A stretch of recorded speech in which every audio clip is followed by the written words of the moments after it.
بسم اللہ الرحمن الرحیم۔ آج میں آپ کے سامنے انشاءاللہ سورہ بقرہ کا رکوع نمبر 39 اور تیسرے پارے کا رکوع نمبر 7 پیش کروں گا، اور حسب معمول سب سے پہلے اس کا لفظی ترجمہ، مختصر گرامر، اور پھر انشاءاللہ اس رکوع کی تفسیر بیان ہوگی۔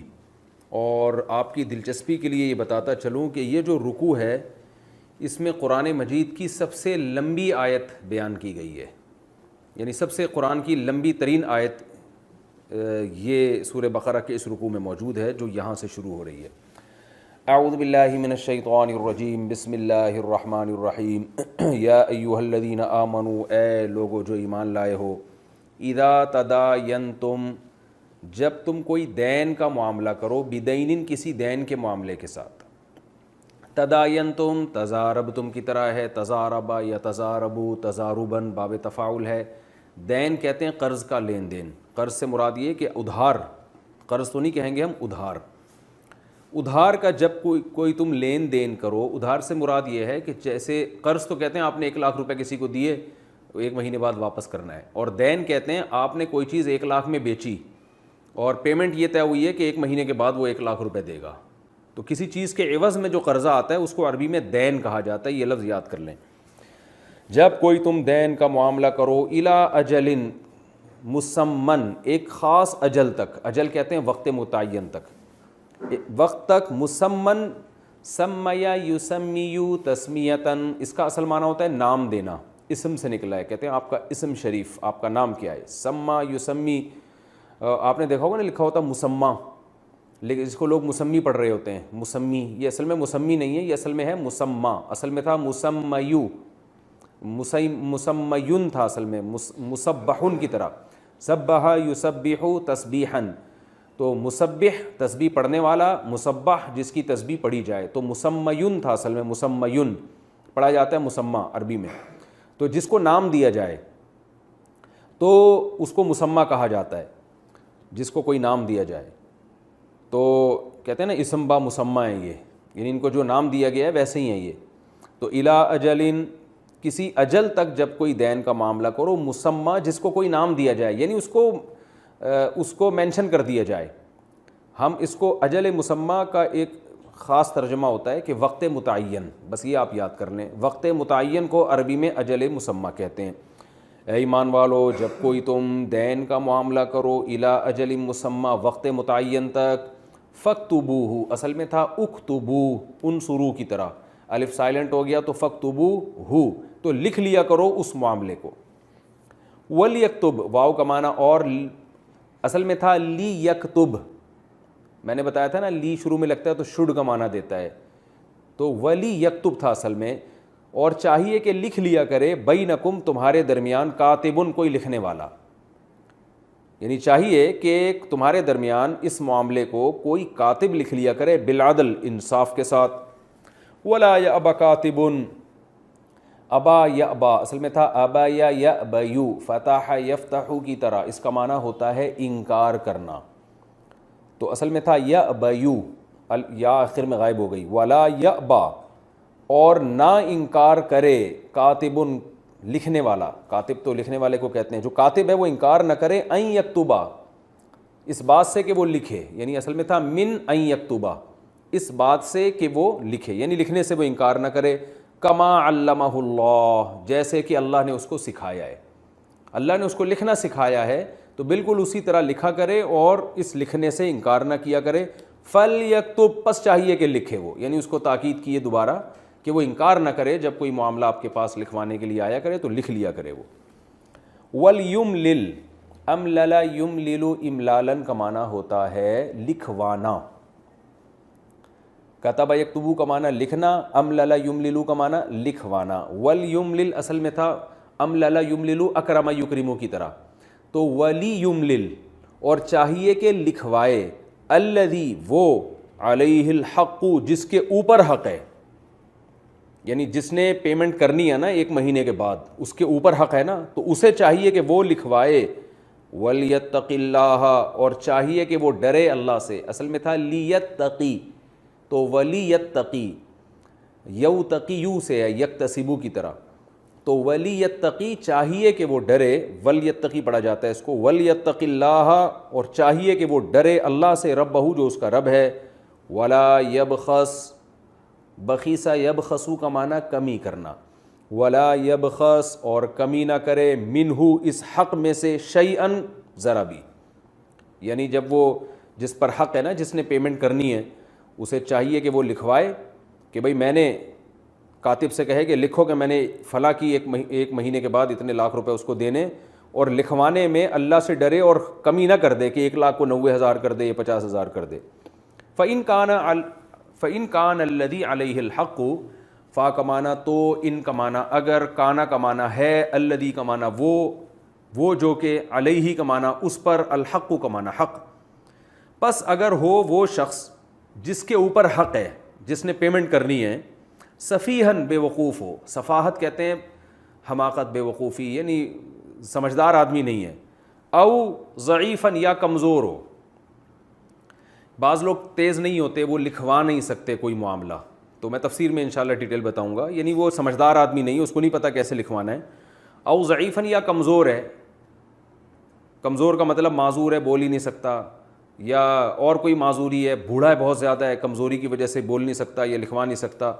او لا یستطیع, یا وہ لا یستطیع استطاعت نہیں رکھتا, ان یمل ہوا, کہ ان یمل کہ وہ لکھوائے, یمل اصل میں تھا یمللا, ہوا وہ, یعنی اگر اس شخص میں لکھوانے کی طاقت نہیں ہے, فلیملل, اصل میں تھا لیملل, لیکرم کی طرح, تو چاہیے کہ لکھوائے, ولیہ اس کا ولی, اس کا جانشین, اس کا نائب, بالعدل عدل کے ساتھ. یعنی یہ اگر نہیں لکھوا سکتا, اس میں صلاحیت نہیں ہے لکھوانے کی, تو پھر اس کا ولی لکھوائے گا.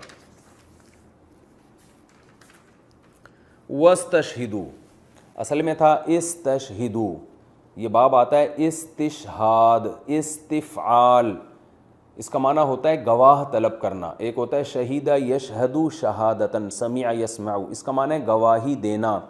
اور ایک ہوتا ہے اشہد یشہد اشہاداً, اس کا معنی ہوتا ہے گواہ بنانا باب اکرام سے. اور ایک ہوتا ہے استشہد یستشہد, اس کا معنی ہوتا ہے گواہ طلب کرنا. تو وستشہدو, استشہدو آرڈر کا صیغہ ہے, اور گواہ طلب کرو, شہیدینی تم میں 2 گواہ, شہید گواہ کو کہتے ہیں, طلب کرو شہیدینی 2 گواہ, جب یعنی معاملہ ہو رہا ہو تو 2 گواہ طلب کرو, مر رجالکم تمہارے مردوں میں سے, رجل مرد کو کہتے ہیں, رجال اس کی جمع. فَإِن پس اگر, لم یکونا نہ ہوں وہ دونوں, یکونو کانا, یکونو کا معنی ہونا, رجلینی 2 مرد نہ ہوں, فرجل تو پھر 1 مرد, وامرأتانی اور 2 عورتیں, امرأتن عورت کو کہتے ہیں, امرأتانی 2 عورتیں. ممن اصل میں تھا من من, من کا معنی سے, من کا معنی وہ جو کہ, یہ گواہ جو ہے نا من ان لوگوں میں سے ہونے چاہیے, ترضونا جن سے تم راضی ہو, رضی یرضا راضی ہونا, ترضونا اصل میں ترضیون تھا, تسمعون کی طرح, جن سے تم راضی ہو, یعنی صحیح گواہ ہونے چاہیے. من الشہداء گواہوں میں سے, یعنی یہ گواہ ان گواہوں میں سے ہوں جن کو تم پسند کرتے ہو, یعنی سچے لوگ ہوں یہ. ان تضل کہ کہیں بھول جائے ایک, ضل یضل کا اصل معنی گمراہ ہونا بھی آتا ہے, اور ضل یضل کا معنی بھولنا بھی آتا ہے. تو ان تضل, ضل اصل میں یضل یضلل تھا, یضل یضلانی یضلون, تضل یہ مؤنث کے لیے استعمال ہوتا ہے. ان تضل کہ کہیں بھول جائے, احداہما, احدا کا معنی ہوتا ہے دونوں میں سے ایک, یا ان سب میں سے ایک, تو ہما کا معنی وہ 2. یعنی اللہ فرماتے ہیں کہ ہم جو تمہیں کہہ رہے ہیں نا کہ 2 مرد مگر تمہیں نہ ملیں, تو 1 مرد اور 2 عورتیں, تو یہ 2 عورتیں ہم تمہیں کیوں بیان کر رہے ہیں کہ ان تضل احداہما, کہ ان دونوں عورتوں میں سے, ہما کا معنی وہ دونوں, ان دونوں میں سے احدا ایک عورت, تضل اگر بھول جائے گی, فتذکرا, ذکر یذکر تذکیرن یاد دلانا, نصیحت کرنا, تو فتذکرا, تذکرا بھی واحدہ مؤنث, کہ وہ یاد دلائے گی, احداہما ان دونوں میں سے ایک یاد دلائے گی, الاخری دوسری کو, الاخری یعنی 2 عورتیں اس لیے گواہ بناؤ کہ ان تضل احداہما, کہ اگر ان میں سے ایک بھول جائے گی تو دوسری یاد دلا دے گی اس کو.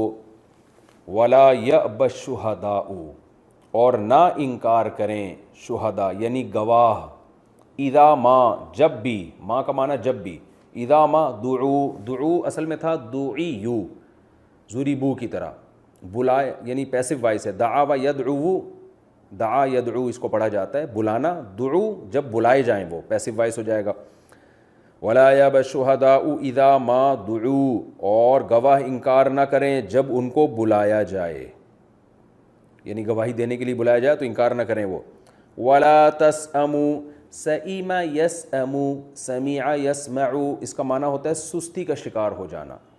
ولا تسأموا، اور سستی مت کرو، ان تکتبوہ، ان تکتبو کا معنی فی ان تکتبو، فی محذوف ہے یہاں پہ، یعنی اس بات میں سستی مت کرو کہ تکتبو، کہ لکھو تم، ہو اس معاملے کو، یعنی جو بھی ادھار کا لین دین ہو رہا ہے اس کو لکھنے میں سستی مت کیا کرو کہ چھوڑو یار، صغیرن او کبیرن، چاہے یہ معاملہ چھوٹا ہو او کبیرن یا بڑا ہو، چھوٹے موٹے معاملات کو نظر انداز مت کیا کرو، سب لکھا کرو، الی اجلہ، وقت مقرر تک کے لیے لکھ لیا کرو اس کو، یعنی جتنے وقت تک کے لیے ادھار ہے تو اس ڈیٹ ڈال کے اس کے حساب سے اس کی مدت تک کے لیے اس کو لکھا کرو۔ ذالکم، یہ جو بات ہم نے کہی ہے، ذالکم اشارہ ہاتھ سے، اللہ تعالیٰ فرماتے ہیں یہ جو ہم نے بات کی ہے نا تمہیں لکھا کرو۔ اقسط عند اللہ، قسط عربی میں انصاف کو بھی کہتے ہیں، جیسے قرآن میں آتا ہے ان اللہ یحب المقسطین، اللہ انصاف کرنے والوں کو پسند کرتا ہے۔ تو اقسطو یہ کمپیریٹیو ڈگری ہے، اضربو دوسرے کے مقابلے میں زیادہ مارنے والا، اقسطو دوسرے کے مقابلے میں زیادہ انصاف والا۔ تو اللہ فرماتے ہیں ذالکم، یہ جو ہم نے حکم دیا ہے نا، یہ لکھنے وکھنے کا جو کام بتا رہے ہیں ہم تمہیں، اقسط عند اللہ، یہ اللہ کی نظر میں زیادہ انصاف والا ہے، یعنی اس سے انصاف کی توقع زیادہ ہے، کوئی کسی پہ ظلم نہیں کر سکے گا۔ وَأَقْوَمُ لِلشَّهَادَةِ، اقوم کا معنی ہے زیادہ سیدھا ہے، قیام سیدھے کھڑے ہونے کو کہتے ہیں نا، یہ کھڑے ہونے کو، اقوم زیادہ قائم ہے، یہ بھی کمپیریٹیو ڈگری ہے، للشہادہ شہادت کے لیے، یعنی گواہی کے لیے بھی، گواہوں کو بھی گواہی دینا آسان ہوگا، اس میں بھی وہ کیونکہ ایک چیز ریٹن میں بھی آ چکی ہے اور گواہ بھی بن چکے ہیں، تو ریٹن کا ہونے کا فائدہ یہ ہوگا کہ شہادت میں بھی وہ زیادہ صحیح شہادت دے سکیں گے، اقوم، نہ لکھنے سے لکھنے میں شہادت کے صحیح ہونے کا امکان زیادہ ہے، شہادت کے صحیح قائم ہونے کا امکان زیادہ ہے۔ وَأَدْنَا، اور اس بات کے یہ زیادہ قریب ہے، ادنا اصل میں تھا ادنیو، یہ ہے دنا یدنو دنوون، دنا و یدنوو، اس کا معنی ہوتا ہے قریب ہونا، دنیا کو دنیا اس لیے کہا جاتا ہے کہ یہ آخرت کے مقابلے میں قریب ہے، تو ادنا یہ زیادہ قریب ہے، یہاں بھی کمپیریٹیو ڈگری ہے، وَأَدْنَا، اور یہ اس بات کے زیادہ قریب ہے، یعنی اس بات کے زیادہ لائق ہے، اللہ ترتابو، اللہ اصل میں تھا ان لا، یعنی اس بات کے زیادہ قریب ہے ان کہ لا ترتابو، کہ تم شک نہیں کرو گے بعد میں کہ پتہ نہیں انہوں نے گواہی صحیح دی ہے کہ غلط دی ہے، پتہ نہیں اس نے کتنے پیسے دینے تھے کتنے لینے تھے۔ ترتابو اصل میں تھا ترتہیبو، تکتسبو کی طرح، ریب شک کو کہتے ہیں نا، جیسے لا ریب فیہ قرآن میں ہے نا، اس کتاب میں کوئی شک نہیں ہے، تو دیکھیں کتنے الفاظ ریپیٹ ہو کے آ رہے ہیں، تو یہ اس بات کے زیادہ قریب ہے اللہ ترتابو، کہ تم شک نہیں کرو گے، معاملات میں کنفیوژن نہیں رہے گی، الا ان تکون تجارتن، ہاں ایک صورت ایسی ہے کہ اس میں نہ لکھو بے شک، وہ کیا ہے، ان تکونا، کہ ہو وہ معاملہ، کانا یکونو کا معنی ہونا، تکونا کا معنی وہ، یعنی جو بھی تمہارا معاملہ چل رہا ہے وہ معاملہ تجارتن، ایک تجارت ہو، حاضرتن، جو ادھار نہ ہو، حاضر ہو، حاضر سودے جس کو اسپاٹ سیل کہا جاتا ہے نا انگلش میں، حاضر سودے، اس میں ادھار کا معاملہ نہ ہو، تو اگر ایسی تجارت ہے جو حاضر ہو، تدیرونہا بینکم، ادار یدیر ادارتن، اس کا معنی ہوتا ہے گھمانا، اصل میں تھا ادور یدبرو، اکرما یکرمو کی طرح، دور سے نکلا ہے، کہتے ہیں نا یہ جو دور جام ہے، میرا دور زندگی ہے، یہ جو دور جام ہے، دور چکر کو کہتے ہیں، تو ادارہ یدیرو، دائرہ بھی اسی سے نکلا ہے، گول دائرہ، تو جس میں گھومتا رہتا ہے آدمی، تو ادارہ یدیرو کا معنی گھمانا، تو تدیرونا اصل میں تھا تدویرونا، تکریمونا کی طرح، اللہ یہ کہ ایسی تجارت ہو جو حاضر ہو، تدیرونہا، اس تجارت کو تم گھماتے رہتے ہو، بینکم تمہارے درمیان، یعنی صبح شام جو حاضر سودے ہوتے ہیں جو بار بار گھومتے رہتے ہیں تمہارے درمیان، کوئی ایک تو ہوتے نہیں وہ کہ اس کو لکھنے کی ضرورت ہو، تو سارا دن ہوتے رہتے ہیں۔ فلیس علیکم جناح، تو تم پر کوئی گناہ نہیں ہے، جناح کا معنی گناہ بھی آتا ہے، حرج بھی آتا ہے، تو کبھی اس کا معنی گناہ سے کیا جاتا ہے, کبھی اس کا معنی کیا جاتا ہے حرج نہیں ہے, یعنی کوئی تم پر تنگی نہیں ہے اس معاملے میں. اللہ تک یہاں گناہ سے معنی نہیں ہوگا, اس لیے کہ چلے میں تفسیر میں بتاؤں گا انشاءاللہ. فلیس علیکم جناح, تم پر کوئی حرج نہیں ہے. اللہ, اللہ کا اصل میں تھا ان لا, یعنی فی ان لا, فی معذوف ہے اس بات میں کہ لا تکتبوہا, کہ تم اس کو مت لکھو, تو اس میں کوئی حرج نہیں ہے. واشہدوا, لیکن گواہ بناؤ, اذا تبایعتم, جب تم خرید و فروخت کے معاملات کرتے ہو. ٹھیک ہے, اس کو لکھو نہیں لیکن گواہ اس میں بھی بنا لیا کرو. تبایع اصل میں باب تفاعل ہے, تبایع اس کا معنی ہوتا ہے ایک دوسرے کو بیچنا, بیع سے نکلا ہے, بیع و شراء کا لفظ آپ نے سنا ہوگا. بیع کا معنی بیچنا, تبایع ایک دوسرے کے ساتھ بیچنے کا معاملہ کرنا. واشہدوا, اور گواہ بنا لیا کرو, اذا جب تم تبایعتم ایک دوسرے کے ساتھ خرید و فروخت کا معاملہ کیا کرو, یعنی اگرچہ لکھو نہیں لیکن کم از کم گواہ پھر بھی بنا لیا کرو. ولا یضار, اور نہ ضرر پہنچایا جائے. ضارر یضارر مضاررتن, ایک دوسرے کو ضرر پہنچانا, اس کا یہ مطلب ہے نقصان پہنچانا. یضاررو کو یضاررو پڑھا جاتا ہے, اور لا یضارہ چاہیے کہ نہ ضرر پہنچایا جائے. کاتبن, کاتب کو بھی جو لکھنے والا ہے, ولا شہید, اور گواہ کو بھی. کسی بھی معاملے میں لکھنے والے کو بھی نقصان پہنچانے کی اجازت نہیں, اور گواہی دینے والے کو بھی نقصان پہنچانے کی اجازت نہیں. وَإِن تَفْعَلُوا, اور اگر تم یہ کام کرو گے, یعنی کاتب کو یا گواہ کو کسی بھی طرح سے نقصان پہنچاؤ گے, فَإِنَّهُ, تو بے شک یہ کام, فُسُوقٌ بِكُمْ, تمہارے ساتھ ایک فسق ہے, یعنی گناہ ہے جو چپک جائے گا تمہارے ساتھ. وَاتَّقُوا اللَّهَ, اور اللہ سے ڈرو. وَيُعَلِّمُكُمُ اللَّهُ, علَّمَ يُعَلِّمُ تعلیماً, سکھانا. وَيُعَلِّمُكُمُ اللَّهُ, اور اللہ تم کو سکھاتا ہے. وَاللَّهُ بِكُلِّ شَيْءٍ عَلِيمٌ, اور اللہ ہر چیز کا علم رکھنے والا ہے.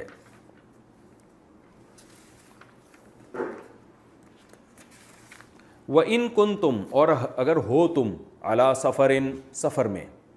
وَلَمْ تَجِدُوا, تَوْجِدُوا تھا, وَجَدَ یوجدو کا معنی یجدو پڑھا جاتا ہے, یہ پانا موجود سے نکلا ہے. وَلَمْ تَجِدُوا کَاتِبًا, اور تمہیں کوئی کاتب ہی نہیں مل رہا. فَرِحَانٌ, تو ریحان رہن کو کہتے ہیں. فَرِحَانٌ, تو رہن ہوگا, مقبوضۃ, جس پہ قبضہ کرا دیا جائے گا, یعنی پھر گارنٹی کے طور پر, شیورٹی کے طور پر لکھنے کے بجائے کچھ کوئی چیز بطور رہن دے دیا کرو. فَإِنْ أَمِنَا, پس اگر, امینہ, امینہ یأمنو کا معنی امانت سے نکلا ہے, اعتماد کرنا کسی پر, امن میں آ جانا بھی ہے, اعتماد کرنا بھی آتا ہے, یہاں اعتماد کرنے کے معنی میں ہے. فَإِنْ أَمِنَ, امین سے نکلا ہے نا, امین, یہ آدمی صادق اور امین ہے. امین کا معنی قابل اعتماد ہے, تو امینہ کا معنی یعنی امانت دار. امانت دار وہی ہوتا ہے جو قابل اعتماد ہوتا ہے, تو امین امانت دار کو کہتے ہیں, قابل اعتماد آدمی کو کہتے ہیں. فَإِنْ أَمِنَ بَعْضُكُمْ بَعْضًا, پس اگر تم میں سے بعض پر اعتماد کریں, یعنی وہ رہن نہ لے, وہ کہہ دی مجھے رہن کی ضرورت نہیں ہے, بعض پر اعتماد کر لیں اور رہن وہن کا معاملہ نہ کریں, تو پھر ہوگا کیا؟ فَلْيُؤَدِّي, اصل میں تھا لیُؤَدِّی, اَدَّا یا یُؤَدِّیُ, اس کا معنی ہوتا ہے ادا کرنا, سبح یسبح کی طرح, ادا سے نکلا ہے, اردو میں ادا کا لفظ ہے.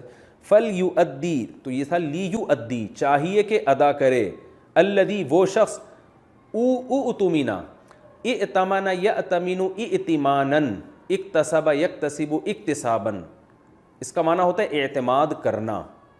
اور اؤتمنا یہ پیسو وائس ہے, اکتسب کی طرح, فعل مجہول, جس پہ اعتماد کیا جائے, یعنی اعتماد کیا جائے.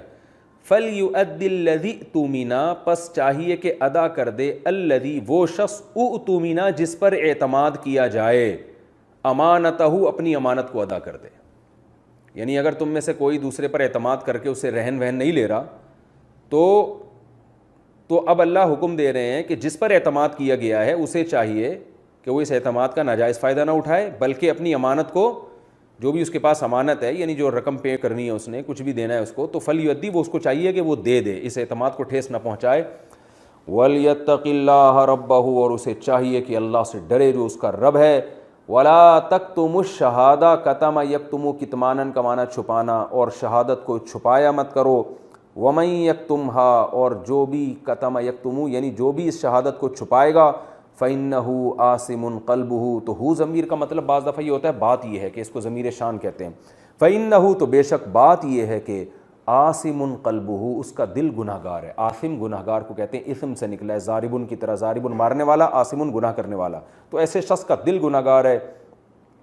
واللہ بما تعملون علیم، اور تم جو کچھ کرتے ہو اللہ اسے جانتا ہے.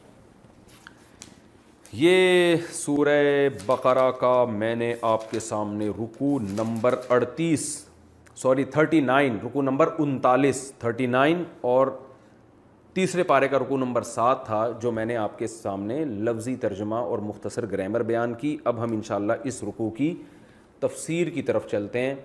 آپ نے اس رکوع میں دیکھ لیا کہ اللہ تعالیٰ نے مالی معاملات میں ایکوریسی کا اور ایسے احکامات کا حکم دیا ہے کہ آپس میں جھگڑا نہ ہو، بعد میں ایران توران نہ ہو، لڑتے رہیں بیٹھ کے.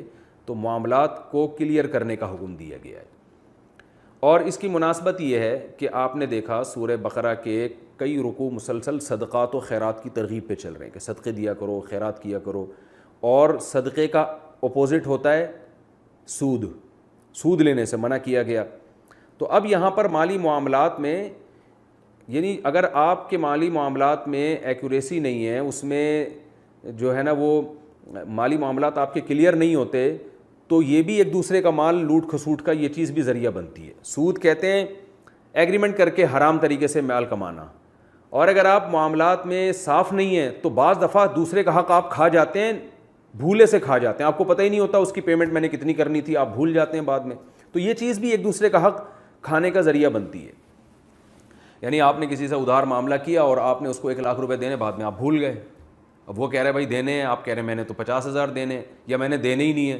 تو اس سے بھی کسی کا حق ضائع ہوتا ہے. تو جیسے سود کسی سے ناحق پیسہ لینا ہے، حرام ہے، تو ایسے ہی بھولے سے بھی آپ کو کسی کا مال کھانے کی اجازت نہیں ہے. اگرچہ آپ بھول گئے ہیں، لیکن آپ نے ایسا کام کیوں کیا جو بھولنے کا ذریعہ بن رہا ہے. تو آپ کو چاہیے تھا پہلے ریٹن فارم میں لے کر آتے، اس پر گواہ بناتے تاکہ یہ نزاع نہ ہوتا. تو اس سے آپ اندازہ لگائیے کہ اسلام کسی کے مال کھانے کو کس قدر بڑا جرم قرار دیتا ہے کہ آپ کو غلطی سے بھی، بھولے سے بھی کسی کا مال کھانے کی اجازت نہیں ہے، اور ایسا کام کرنے کی آپ کو اجازت نہیں ہے کہ جس کی وجہ سے نہ چاہتے ہوئے بھی آپ کے منہ میں حرام لقمہ چلا جائے. تو یہ اس آیت کا خلاصہ ہے. اب ہم اس کے ترجمے کی طرف، تفسیر کی طرف چلتے ہیں. یا ایھا الذین آمنوا، اے ایمان والو، اذا تداینتم بدین، جب بھی تم دین کا معاملہ کیا کرو، کسی سے ادھار لین دین کیا کرو، الی اجل مسمی، ایک وقت متعین تک. وقت متعین کا تذکرہ اللہ نے اس لیے کیا کہ اسلام میں جتنی بھی خرید و فروخت ہے، اگر اس میں آپ دین پر معاملہ کرتے ہیں تو اس میں ٹائم مینشن کرنا ضروری ہے. فقہا بیان کرتے ہیں، اس پر چاروں فقہا کا اجماع ہے کہ اگر آپ نے کسی سے کوئی چیز خریدی اور آپ نے یہ کہہ دیا کہ میں پیسے بعد میں دے دوں گا، اور بعد میں آپ نے ٹائم متعین نہیں کیا کہ کب، تو یہ بیع فاسد ہے، اس لیے کہ یہ جھگڑے کا ذریعہ بنے گی. اس بیع کو ختم کرنا لازم ہے، ورنہ گناہ گار ہوں گے آپ. تو آج کل ہو رہا ہوتا ہے کہ بعد میں، بعد کا پتہ نہیں کب آئے گی وہ بات. تو جب بھی آپ نے ادھار کا معاملہ کیا، آپ نے بتانا ہے کہ بھائی 1 ہفتے کے اندر پیمنٹ کروں گا، یا 2 ہفتے کے اندر پیمنٹ کروں گا، یا 3 ہفتے کے اندر پیمنٹ کروں گا، یا فلاں تاریخ کو پیمنٹ کروں گا، اتنے عید سے پہلے پیمنٹ کروں گا. تو یہ بتانا ضروری ہے. ہاں یوں بھی کہہ سکتے ہیں 1-2 دن کے اندر کر دوں گا، تو مطلب یہ کہ کم زیادہ سے زیادہ 2 دن ہو سکتے ہیں.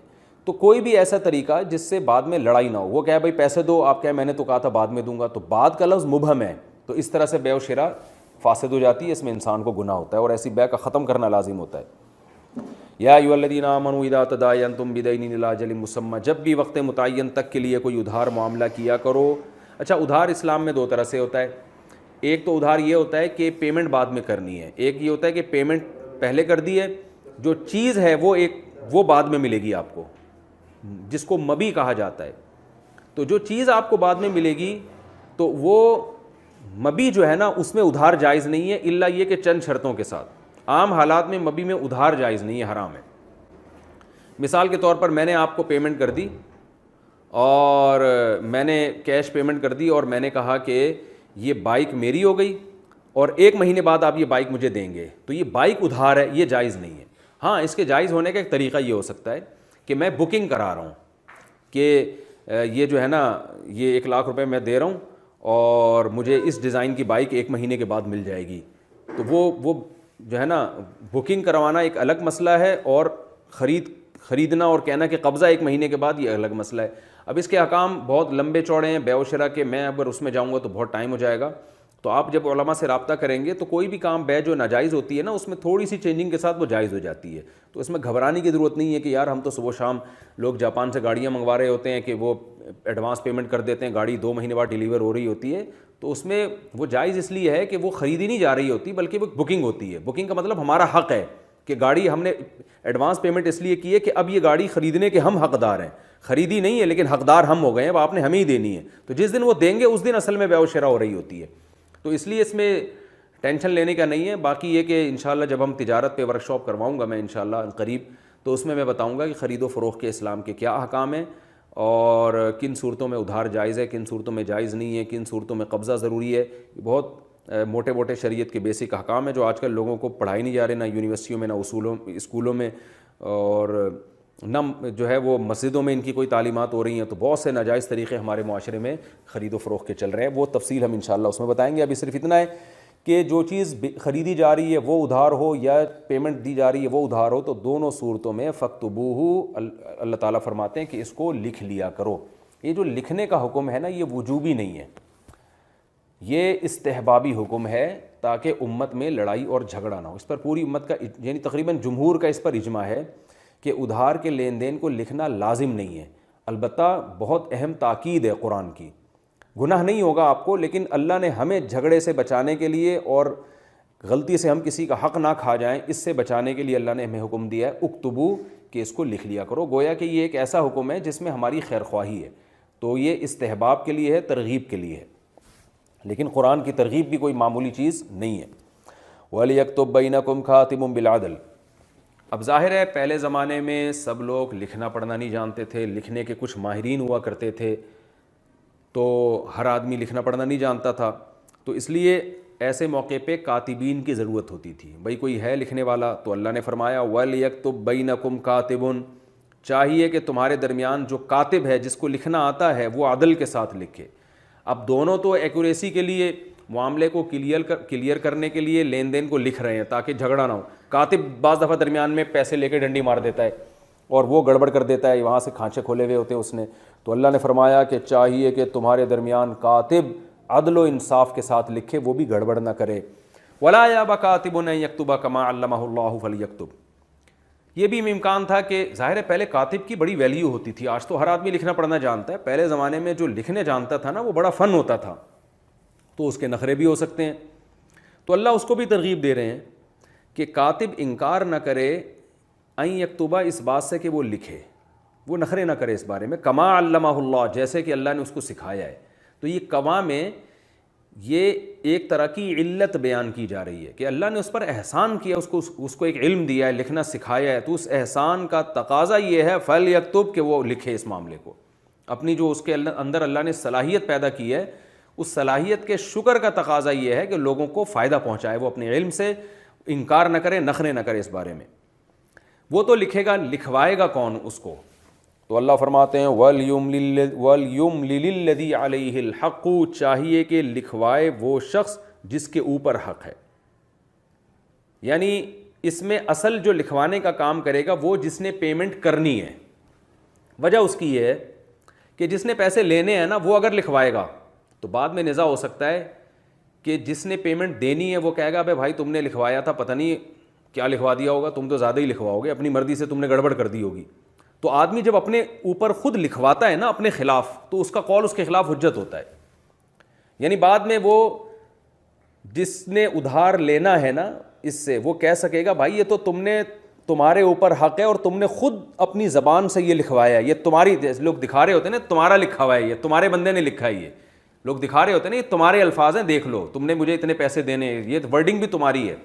تو اس لیے اور معاملے میں جو ہے اس میں کلیئر کرنے کے لیے اللہ تعالیٰ نے حکم دیا کہ اس میں لکھوانا اس شخص کی ذمہ داری ہے جس کے اوپر حق ہے.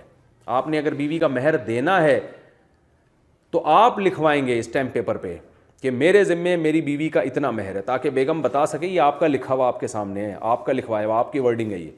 تو آپ نے اور پیسے کسی کو دینے, آپ نے اور کسی طرح سے کسی کا حق ادا کرنا ہے, پیسے دینے, تو اگلا آئے گا کہ بھئی یہ آپ کا لکھا ہوا ہے, یہ اس طرح سے ہونا چاہیے. وَلْيُمْلِلِ الَّذِي عَلَيْهِ الْحَقُّ وَلْيَتَّقِ اللَّهَ رَبَّهُ. لیکن اللہ فرماتے ہیں کہ جو لکھوانے والا ہے ہم حکم دے رہے ہیں کہ وہ لکھوائے گا، تو ایسا نہ ہو کہ وہ ڈنڈی مارنا شروع کر دے، 1,00,000 روپے دینے تو 50,000 لکھوا دے۔ فرمایا نہیں نہیں نہیں، اللہ سے ڈرو جو اس کا رب ہے، اسے چاہیے کہ اس رب سے ڈرے جو اس کا پالنے والا ہے، وہ اس سے انتقام لے سکتا ہے۔ وَلَا يَبْخَسْ مِنْهُ شَيْئًا، اور اس حق میں سے ذرہ برابر بھی کمی نہ کرے، 1.001% بھی لکھوانے میں گڑبڑ نہ کرے، کیونکہ اب یہ تحریر ایک ثبوت کے طور پہ پیش کی جائے گی، تو ایسا نہ ہو کہ یہ اس میں گڑبڑ کر دے۔ فَإِنْ كَانَ الَّذِي عَلَيْهِ الْحَقُّ سَفِيهًا أَوْ ضَعِيفًا، دیکھیں لکھوانا بھی ایک فن ہے، تو 3 عیوب انسان میں ہو سکتے ہیں جس کی وجہ سے وہ لکھوا نہ سکے۔ یہ لکھوانا جو ہے نا کہ الفاظ، آپ کوئی بھی تقریر کریں اس کو ریٹن فارم میں لانا بڑا مشکل کام ہوتا ہے، انسان کا ہاتھ کانپنے لگتا ہے کہ یار الفاظ تو پورے نپے تلے ہوتے ہیں۔ کوئی بھی معاہدہ جب ہوتا ہے، ایگریمنٹ ہوتا ہے، تبھی آپ دیکھیں کہ آپ جب کہیں بھی ایگریمنٹ کے لیے جاتے ہیں تو پورے ایگریمنٹ پہلے سے ریٹن فارم میں ملتے ہیں، اس میں صرف نام ڈالنا ہوتا ہے۔ وجہ کیا ہے؟ پبلک کے حوالے کر دیں گے، کوئی پتہ نہیں کیا لکھ رہا ہو، اور بعد میں ان الفاظ سے کوئی ناجائز فائدہ اٹھا سکتا ہے، کوئی اس کو غلط یوز کر سکتا ہے۔ تو اس لیے لکھنا بھی جیسے ایک فن ہے، تو کسی سے کوئی چیز لکھوانا بھی ایک فن ہے۔ تو اس لیے اللہ نے فرمایا کہ جو لکھوانے والا ہے وہ اگر فَإِنْ كَانَ الَّذِي عَلَيْهِ الْحَقُّ، جس کے اوپر حق ہے، جس نے لکھوانا ہے، وہ اگر سفیہ ہے، بے وقوف ہے، ذہین نہیں ہے، کیونکہ لکھوانا بھی ایک ذہین لوگوں کا کام ہوتا ہے کہ بھئی یہ الفاظ ہیں، یہ نپے تلے ہیں، اس میں کوئی بھی دائیں بائیں نہیں ہونا چاہیے، ڈیٹ غلط نہ ڈل جائے، یہ ساری چیزیں ذہین لوگوں کا کام ہوتی ہیں۔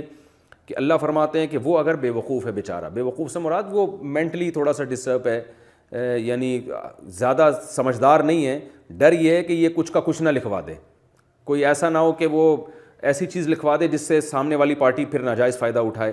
او ضعیفاً، یا کمزور ہے، کمزوری میں ہر طرح کے لوگ آگے، بہت بوڑھا ہے، بولا ہی نہیں جا رہا اس سے، یا گونگا آدمی ہے، وہ بول سکتا ہی نہیں ہے، یا اندھا ہے، بول تو سکتا ہے لیکن اندھا ہے، اس کو پتہ نہیں کہ یہ لکھ کیا رہا ہے، تو کچھ بھی کوئی بھی عیب اس کے اندر اگر موجود ہے، او لا یستطیع ان یمل، یا کسی بھی طرح سے اس کے اندر اس کی استطاعت ہے ہی نہیں کہ وہ لکھوا سکے۔ بعض دفعہ انسان ذہین ہوتا ہے اور کوئی عیب نہیں ہوتا، پھر بھی وہ اس کو لکھوانے کی اس میں صلاحیت ہی نہیں ہوتی، ہر چیز کی ہر آدمی میں صلاحیت نہیں ہوتی، تو اللہ نے اصلاح یستطیع میں تمام قسم کے لوگوں کو شامل کیا، بھائی اس کو لکھوانا ہی نہیں آ رہا، تو اللہ فرماتے ہیں فَلْيُمْلِلْ وَلِيُّهُ، تو پھر اس کا جو ولی ہے، یملل، اسے چاہیے کہ وہ لکھوائے بالعدل، عدل کے ساتھ۔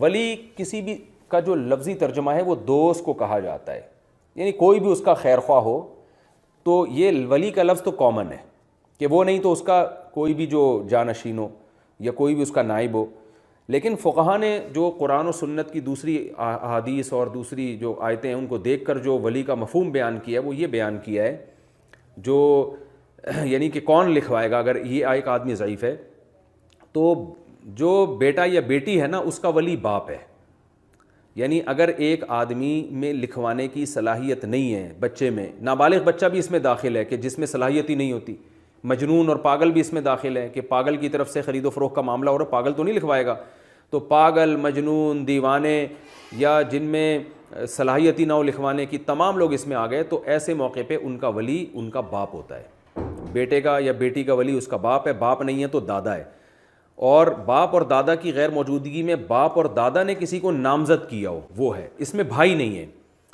بھائی اس لیے نہیں ہے کہ بعض دفعہ بھائی جو ہے نا وہ ایسے معاملات کر سکتا ہے کہ جو اپنے فائدے میں جا رہے ہوں، تو یہ خطرہ بھی بھائی کا اس میں موجود ہوتا ہے، تو سب سے پہلے باپ، پھر دادا، پھر آگے اس کی تفصیل ہے جو فقہ کی کتابوں میں لکھی ہوئی ہے۔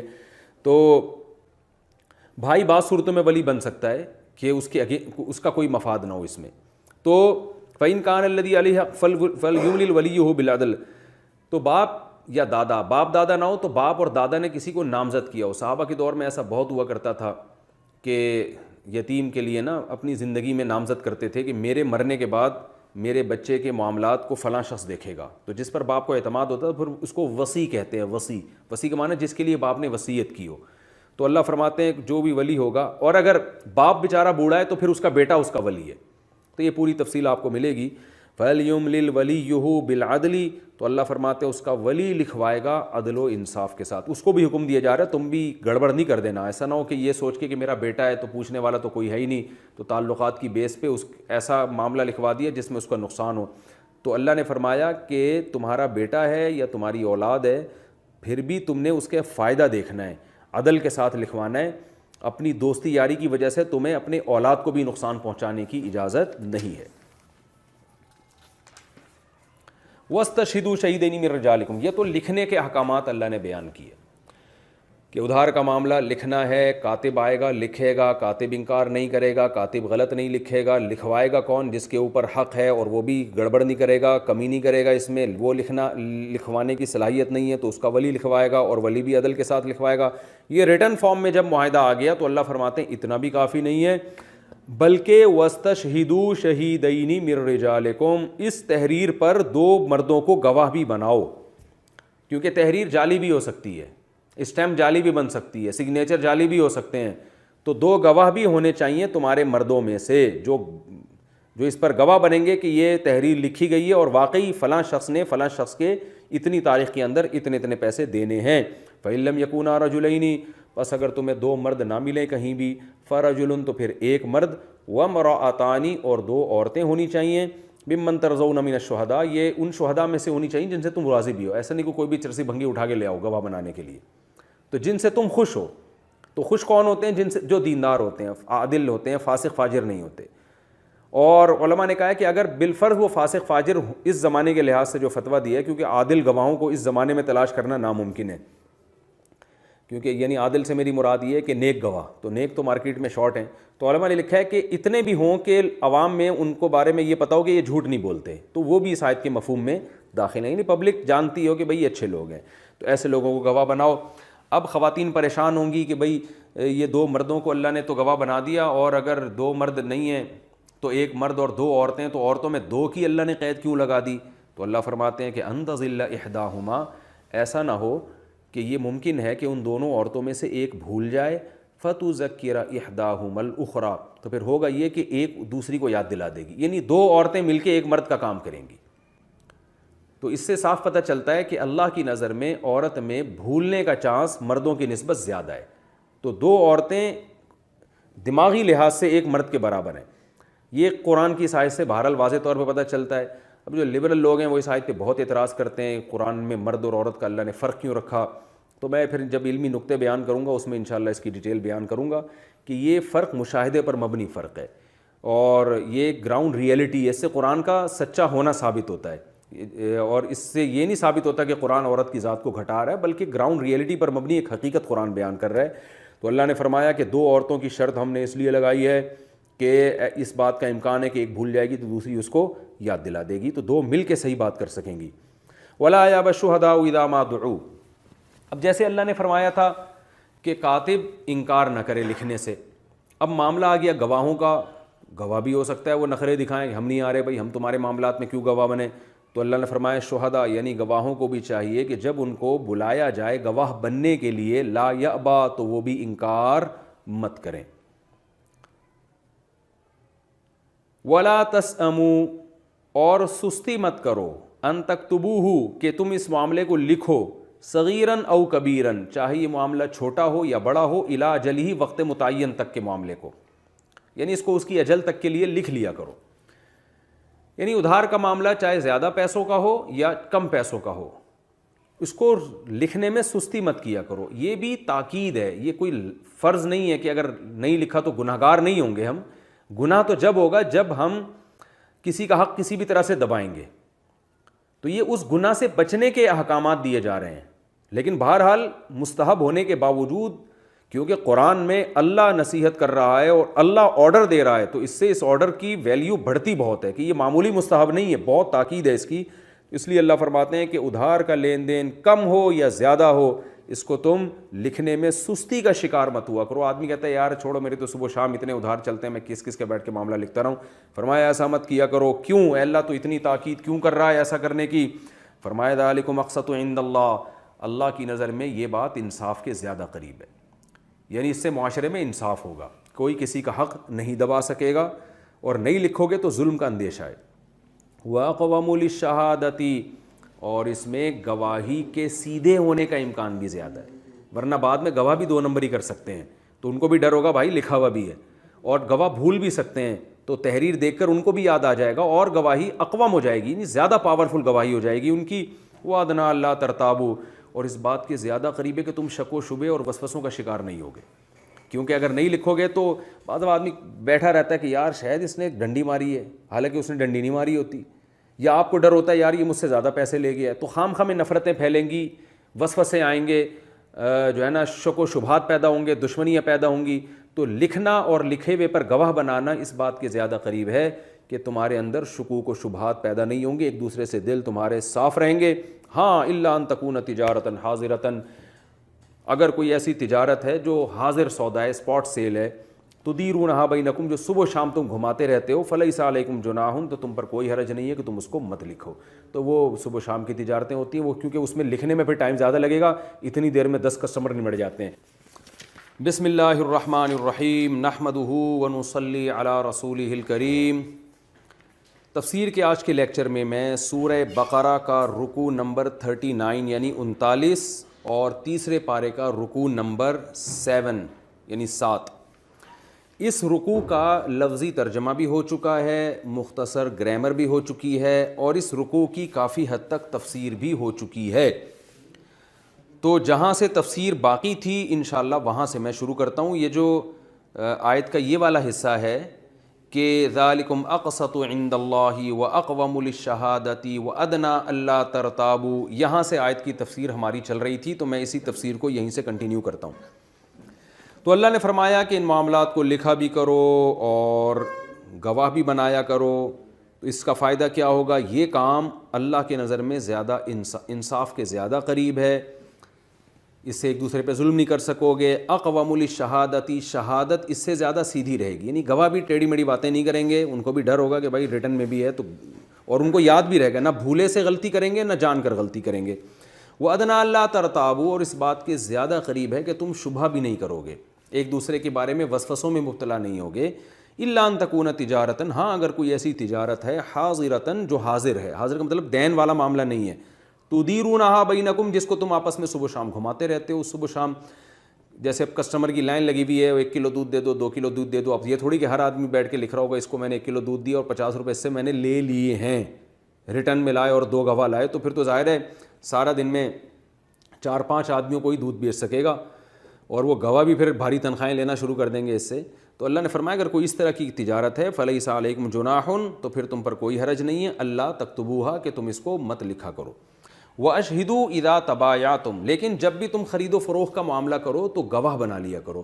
یہ بھی مستحب حکم ہے کہ جو ایسا معاملہ جو خاص طور پہ بڑے معاملات ہوتے ہیں، اگرچہ ادھار نہ ہو لیکن اس میں گواہ بنا لینا بہرحال ایک مستحب عمل ہے. جیسے آپ نے 1 کروڑ کی گاڑی بیچی، اگرچہ 1 کروڑ فوراً لے لی اور گاڑی دے دی، تو ایسے بڑے معاملات میں تبایعتم کہ بیع و شراء جب ہو رہی ہے تو اس میں گواہ بن جانا چاہیے. بے شک لکھو نہیں اس میں، لیکن کم از کم آخری درجہ یہ کہ گواہ اس میں ہونے چاہیے.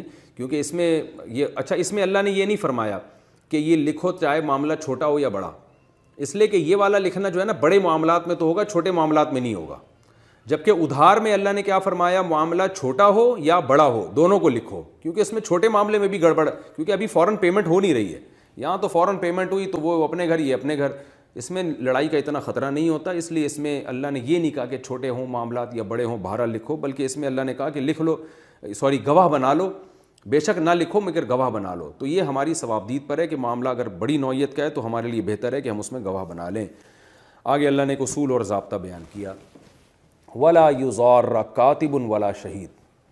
ایسا معلوم ہوتا ہے کہ اللہ تعالیٰ ہمارے ملک کی حالت کو دیکھ رہے ہیں، اور اللہ کو پتہ ہے کہ گواہی دینے والے کو بھی بم دھماکے سے اڑا دیا جاتا ہے، اور جو منشی بیٹھ کے معاملات لکھ رہا ہوتا ہے اس کو بھی دھمکیاں دی جاتی ہیں کہ جیسے جیسے ہم لکھوا رہے ہیں ویسے ویسے لکھو. تو اس لیے اللہ نے فرمایا کہ کوئی بھی معاملہ جس میں 2 اہم قسم کے جو ہے وہ افراد ہوتے ہیں، ایک اس معاملے کو ریٹن فارم میں لانے والا، اس کی بڑی ویلیو ہوتی ہے کیونکہ انہی ڈاکومنٹ کی بیس پر آپ کے سارے معاملات ہوتے ہیں. دوسرا گواہ بننے والا. تو اللہ نے فرمایا کہ گواہوں کو بھی نقصان پہنچانے کی اجازت نہیں ہے اور نہ لکھنے والے کو نقصان پہنچانے کی اجازت ہے. اور آج ہوتا ہے یہ کہ گواہی دیتے ہوئے ڈرتے کیوں ہیں؟ ان کو پتہ ہے ہم نے فلاں پارٹی کے خلاف گواہی دی تو فلاں پارٹی کے لوگ ہمیں قتل کر دیں گے، ماریں گے، دشمنیاں ہوں گی. تو اس لیے اللہ نے فرمایا کہ ان کو نقصان پہنچانے کی اجازت نہیں ہے. وَإِن تَفْعَلُوا اگر تم یہ کام کرو گے فَإِنَّهُ فُسُوقٌ بِكُمْ تو یہ تمہارے ساتھ ایک فسق ہوگا، گناہ ہوگا بہت شدید، بکم تمہارے ساتھ چپک جائے گا یہ گناہ. تو چپکنے کا مطلب یہ کہ پکے گناہ گار بن جاؤ گے. علماء نے اسی آیت سے استدلال کیا ہے کہ اس سے پہلے اللہ نے یہ نہیں فرمایا کہ نہیں لکھو گے تو گناہ گار ہوگے، تو وہ تو مستحب حکم ہے، لیکن کاتب کو نقصان پہنچانے کی کوشش کرنا، گواہ کو نقصان پہنچانے کی کوشش کرنا، یہ بہر صورت حرام اور گناہ کبیرہ ہے.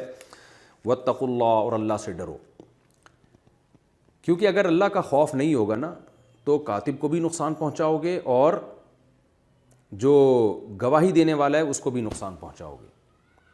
کیونکہ دنیا کا کوئی لا ایسا نہیں ہے جو آپ کو اس عمل سے روک لے، کیونکہ لا جو ہے نا اور انسان جو ہے اس کی صلاحیتیں محدود ہوتی ہیں. جج کو نہیں پتہ ہوتا سب کچھ، جج خود بھی بک جاتا ہے بعض دفعہ. جج تو گواہی پر فیصلہ کرے گا نا، جب گواہوں کو دھمکی ہے تو وہ گواہ صحیح گواہی کہاں دیں گے؟ تو دنیا میں 100% انصاف ممکن نہیں ہے. تو اس لیے اللہ نے فرمایا اگر تم گواہ کو یا کاتب کو نقصان پہنچانے کی کوشش کرو گے تو سمجھ لو اللہ سے ڈرو، کیونکہ وہ اللہ تمہیں زیادہ نقصان پہنچائے گا. اور اللہ وَيُعَلِّمُكُمُ اللَّهُ اللہ تمہیں سکھا رہا ہے، معاملات کرنا سکھا رہا ہے. عرب کے بدوؤں کو جو لکھنا پڑھنا نہیں جانتے تھے ان کو ایگریمنٹ کرنا اللہ سکھا رہا ہے. تو اس سکھائے ہوئے کی قدر کرو، یعنی اللہ خود تمہیں سمجھا رہا ہے کہ کیا کیسے معاملات لے کے چلنے ہیں تم نے. تو اس کے شکر کا تقاضا یہ ہے کہ ان احکامات کو فالو کرو. واللہ بکل شیء علیم اور اللہ ہر چیز کو جانتا ہے. یہ اللہ نے اس لیے فرمایا کہ آپ یہ کہہ سکتے ہو کہ میں زیادہ معلومات رکھتا ہوں، یہ اللہ کے احکام میری سمجھ میں نہیں آ رہے، خام خواہ لکھو، اور ہم تو ایک دوسرے پر ٹرسٹ کرتے ہیں، اعتماد کرتے ہیں، میں کیا ضرورت ہے لکھنے کی. اور اصل میں تو جیسے آپ نے ڈائلاگ دیکھے ہوں گے نا آج کل لوگوں، اصل میں تو انسان کا دل صاف ہونا چاہیے، اصل میں تو انسان کی زبان صاف ہونی چاہیے، اصل میں تو یہ ہونا چاہیے. بیوی مہر مان لے تو اس کو کنجوس کہا جاتا ہے. وہ کہ اچھا شوہر بیوی کو مہر دے اور وہ اسٹیمپ پیپر پہ لکھ لے کہ میں نے تمہارا مہر دے دیا، اس پہ سائن کر دو، تو بیوی کہتی ہے کیا مجھ پہ اعتماد نہیں ہے آپ کو؟ تو سب جگہ ایسی باتیں چل رہی ہیں. تو اللہ فرماتے ہیں اللہ جانتا ہے، تم نہیں جانتے، اللہ کو زیادہ پتہ ہے. تو جیسے جیسے کہا جا رہا ہے ایسے ایسے تمیز سے کام کر لیا کرو. وَإِن كُنتُمْ عَلَىٰ سَفَرٍ اور اگر تم سفر میں ہو، وَلَمْ تَجِدُوا كَاتِبًا اور کوئی کاتب ہے ہی نہیں لکھنے والا اور گواہ بھی نہیں ہوتا وہاں پر. تو کاتب کا ذکر اس لیے کیا کہ کاتب کا وقوع تو اور مشکل ہے، کیونکہ کاتب تو ویسے ہی بہت کم ہوا کرتے تھے، تو سفر میں تو بہت مشکل ہے. تو اللہ نے فرمایا پھر کیا کیا کرو، فَرِحَانٌ مَقْبُوضَہ تو پھر رہن ہے جس پر قبضہ کرا دیا جائے. یعنی جس نے پیسے دینے ہیں وہ کیا کرے گا، وہ سامنے والے کو پیسے تو ابھی نہیں دے رہا لیکن اپنی کوئی ایسی چیز اس کے پاس امانت رکھوا دے. مقبوضہ کا معنی اس کے قبضے میں دے دے کہ بھائی اگر میں نے 1 مہینے کے بعد آپ کو پیمنٹ نہیں کی تو آپ ایک امانت کے طور پر میری یہ مکان کے کاغذات آپ کے پاس پڑے ہوئے ہیں، میری گاڑی کے کاغذات پڑے ہوئے ہیں، میری بائک کے کاغذات پڑے ہوئے ہیں، یا میرا یہ گولڈ آپ کے پاس رکھا ہوا ہے، یا میری فلاں چیز آپ کے پاس رکھی ہوئی ہے، تو آپ کو یہ اس سے پتہ چل جائے گا میں بھاگنے والا آدمی نہیں ہوں. تو یہ اللہ نے فرمایا کہ اس طرح سے جو ہے نا تم رہن دے دیا کرو. لیکن چونکہ رہن دینا مشکل ہے اور سفر میں عام طور پر رہن ہوتا بھی نہیں ہے انسان کے پاس، تو اس لیے اللہ نے فرمایا اگر تم میں سے بعض پر اعتماد کر لیں اور رہن بھی نہ لیں، یا رہن ہو ہی نہیں وہ پھر بھی ادھار کا معاملہ کر لے، تو اللہ فرماتے ہیں اب ایسا نہ ہو کہ ایک آدمی نے تم پر اعتماد کیا ہے اور تم اس کے اعتماد کا ناجائز فائدہ اٹھانا شروع کر دو. تو فَلْيُؤَدِّ الَّذِي اؤْتُمِنَ پس چاہیے کہ ادا کرے وہ شخص اؤْتُمِنَ جس پر اعتماد کیا گیا ہے. کیا ادا کرے؟ امانتہ، اپنی امانت واپس کر دے، یعنی اس دوسرے کی امانت واپس کر دے. تو اعتماد کا ناجائز فائدہ نہ اٹھائے، بلکہ یہ دل بڑا کرے کہ دیکھو اس نے مجھ سے 1 مہینے کا، 2 مہینے کا، 1 سال کا اتنا بڑا ادھار کا معاملہ کر لیا، اور نہ اس نے جو ہے مجھ سے رہن مانگا، نہ اس نے لکھوایا. تو اب اس اعتماد کا تقاضا یہ ہے کہ میں اس کے ٹرسٹ کو بحال رکھوں اور اس کا اعتماد ٹوٹنے نہ پائے. تو لہذا میں اس اعتماد کی جزا دوں گا اور اس کے ٹائم پہ پیمنٹ میں اس کو کر دوں گا. وَلْيَتَّقِ اللَّهَ رَبَّهُ اور چاہیے کہ اللہ سے ڈرے. یہ موٹیویشن کے لیے کہ کوئی بھی کام اللہ کے خوف کے بغیر نہیں ہوتا. اللہ کا خوف نہیں ہوگا تو کوئی عدالت تو نکلوا نہیں سکے گی پیسے آپ سے، کیونکہ نہ آپ کے پاس گواہ ہیں، نہ ریٹرن فارم میں لایا گیا، نہ اس کے پاس رہن ہے. تو اب اللہ کا ڈر ہی ہے جو آپ کو اس کی پیسوں کی ادائیگی پر مجبور کرے گا. اس لیے اللہ نے فرمایا اللہ سے ڈرو، کیونکہ آج پیسے نہیں دو گے تو کل اللہ تم سے انتقام لے گا. وَلَا تَكْتُمُوا الشَّهَادَةَ پہلے حکم یہ تھا کہ گواہوں کو جب بلایا جائے تو وہ انکار نہ کریں بلکہ آئیں اور گواہ بنیں۔ اب حکم ہے کہ گواہ بننے کے بعد جب گواہی دینے کے لیے بلایا جائے تو بھی آئیں وہ، ولا تکتموا الشہادہ، گواہی کو چھپائیں نہیں وہ، بلکہ یہ نہ کہیں کہ یار یہ میرا ہیڈک تھوڑی ہے، کیا ٹینشن میں ڈال دیا مجھے، اب فلاں کے پیسے ہیں وہ جانے میں جانوں۔ تو بھائی جب آپ کے پاس ثبوت ہے تو آپ کسی کا حق ضائع ہونے سے بچائیں، آپ جائیں جا کے گواہی دیں، چاہے عدالت میں بلانا پڑے یا کوئی جرگہ ہو یا کہیں بھی بلانا پڑے۔ وَمَن یکتمھا، فرمایا جو بھی اس گواہی کو چھپائے گا، فَإِنَّهُ آثِمٌ قَلْبُهُ، تو بات یہ ہے کہ اس کا دل گنہگار ہے۔ یعنی یہ دل کا ذکر اللہ نے اس لیے فرمایا کہ وہ یہ سمجھتا ہے کہ گواہی کا چھپانا ایک زبان کا عمل ہے، گواہی زبان سے دی جاتی ہے، تو گویا میری زبان گنہگار ہو جائے گی، جسم کا ایک عضو گنہگار ہوگا۔ تو اللہ فرماتے ہیں جسم کا ایک عضو یعنی زبان گنہگار نہیں ہو رہی، بلکہ زبان سے جتنے اعمال نکلتے ہیں وہ اصل میں دل کی طرف سے آرڈر ملتا ہے ان کو، تمہارا دل خراب ہے، دل برا ہے جس کی وجہ سے تمہارے جسم کے جو اعضاء ہیں وہ حق کو بیان نہیں کر رہے۔ تو یہ دل کے گنہگار ہونے کی علامت ہے، محض زبان کے گنہگار ہونے کی علامت نہیں ہے۔ واللہ بما تعملون علیم، اور تم جو کچھ کرتے ہو اللہ اسے جانتا ہے۔ اگر تم گواہی کو چھپاؤ گے تو اللہ اسے بھی جانتا ہے۔ یہ سورہ بقرہ کا رکوع تفسیر کے لحاظ سے کمپلیٹ ہوا۔ اس رکوع میں ہمیں علمی نکات ملتے ہیں، وہ میں انشاءاللہ نمبر وار آپ کے سامنے بیان کرتا ہوں۔ قرآن مجید کی اس طویل ترین آیت کو آیت مداینہ کہا جاتا ہے، ادھار کے لین دین والی آیت۔ اور جب میں یہ آیت پڑھتا ہوں، بلکہ علماء پڑھتے ہیں، تو خون کے آنسو رونے کا دل چاہتا ہے کہ ایک طرف اسلام معاملات میں اتنی ایکوریسی کا حکم دے رہا ہے، اتنے سیدھے رہنے کا حکم دے رہا ہے، لیکن انتہائی افسوس کے ساتھ کہ آج اس معاملے میں غیر مسلموں کی تعریفیں کی جاتی ہیں۔ جاپان والے معاملات میں ایک نمبر ہوتے ہیں، امریکہ میں انگریز سے آپ معاملہ کرو ایک نمبر ہی کرے گا، پاکستانی سے کرو انڈین سے کرو 2 نمبر ہوگا۔ وہ وجہ کیا ہے اس کی کہ ہم اسلام کا صرف ایک جو حصہ ہے نا، حج، عمرہ، نماز، روزے، اس کو فوکس کرتے ہیں۔ معاملات میں صفائی، کسی کا حق ہم نہ کھائیں اور اس کو معاملات کو کلیئر کریں، ریٹرن فارم میں آنے چاہیے، اس طرف ہماری توجہ ہی نہیں ہے۔ بلکہ اس میں اگر کوئی زیادہ چلتا ہے نا تو اس کو بے دین سمجھا جاتا ہے، اس کو سمجھا جاتا ہے یہ اعتماد نہیں کر رہا میری زبان پہ، یہ مجھے 2 نمبر سمجھتا ہے، اس لیے سارا معاملہ ایسا ہی چل رہا ہے۔ تو پہلا ہمیں علمی نقطہ یہ پتہ چلتا ہے کہ اسلام میں معاملات کو لکھنے کی، اس پہ گواہ بننے کی، معاملات میں کو کلیئر رکھنے کی بے انتہا اہمیت ہے کہ اللہ نے سب سے طویل ترین آیت میں پورا مضمون ہی اسی پر بیان کیا اللہ تعالیٰ نے۔ تو پہلا حکم تو ہمیں اس بارے میں یہ پتہ چلتا ہے۔ دوسری بات ہمیں یہ پتہ چلتی ہے کہ کسی کا مال جان بوجھ کر کھانا تو حرام ہے ہی، کسی کا حق دبانا، پورا حق کیا، تھوڑا سا بھی حق دبانا۔ کوئی ایسا کام کر کے بھی حق دبانا حرام ہے جس میں آپ کی نیت حق دبانے کی نہ ہو، مگر کنفیوژن کی وجہ سے، وسوسے کی وجہ سے آپ حق دبا لیں۔ یعنی اسلام میں مال کی حفاظت، کہ کوئی کسی کا مال ناحق طریقے سے نہ کھائے، اس کی اتنی ویلیو ہے کہ نہ صرف یہ کہ آپ کو جان بوجھ کر مال کھانے کی اجازت نہیں ہے، بلکہ کوئی ایسا کام کرنا جس کی وجہ سے غلطی سے کھا لیں، اس کی بھی اجازت نہیں ہے۔ تبھی تو لکھنے کا حکم دیا جا رہا ہے کہ بھئی تمہیں کہاں یاد رہے گا کہ میں نے کس کے کتنے پیسے دینے تھے، اور اس کے لیے 3 حکم دیے جا رہے ہیں۔ نمبر 1 لکھو، نمبر 2 گواہ بھی بناؤ، نمبر 3 لکھے بھی وہ جس کے اوپر حق ہے، تاکہ اس کو پتہ ہو کہ تو میرا لکھوایا ہوا ہے۔ تو اس سے تمام قسم کے وسوسے بالکل دور ہو جائیں گے وہ۔ تو اب غلطی سے، بھولے سے کسی کا مال کھانے کا کوئی آپشن ہی نہیں رہے گا باقی۔ اور ہمارے معاشرے میں آپ دیکھیں بس سارا دماغی کھوپڑی یاد یعنی اس پہ چل رہا ہوتا ہے۔ تو ہمیں دوسری علمی نقطے کی بات یہاں پر یہ پتہ چلی ہے۔ تیسری بات ہمیں یہ پتہ چلی کہ خرید و فروخت کے معاملات کو لکھنے کا حکم ظاہر ہے اس لیے ہے کہ تاکہ ہم جان کر بھی کسی کا مال نہ کھائیں، غلطی سے بھی مال نہ کھائیں۔ تو اس کا اصل جو روح ہے نا اس حکم کی، لکھنے کی اور گواہ بنانے کی، اس کی روح یہ ہے کہ کسی کا بھی مال کسی بھی طرح سے حلال نہیں ہے کسی دوسرے کے لیے۔ جیسے کہ حدیث میں آتا ہے لا یحل مال امرئ مسلم الا بطیب نفس منہ، کسی کا مال اس کی دل کی خوشی کے بغیر حلال نہیں ہے۔